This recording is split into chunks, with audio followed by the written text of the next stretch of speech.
पुण्यात 2 वर्षांपूर्वी थाटामाटात एक लग्न सोहळा पार पडला. या लग्नाला दोन्हीकडची मंडळी जमली होती.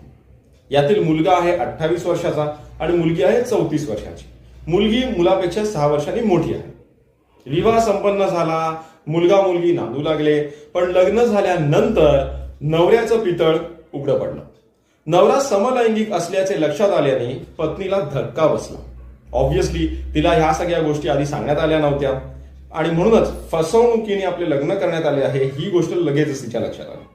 पण तोपर्यंत वेळ निघून गेली होती, जगासमोर लग्न झालं होतं आणि अशा वेळेस लोक काय म्हणतील, लोक नावं ठेवतील, हे सगळे विचार तिच्या मनात येऊ लागले.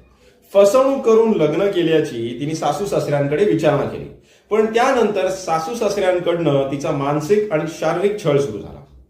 माहेरून तू अजून पैसे घेऊन ये किंवा आम्हाला एक 4 व्हीलर कार हवी आहे तर तू काही पण कर आणि ती आमच्यासाठी घेऊन ये,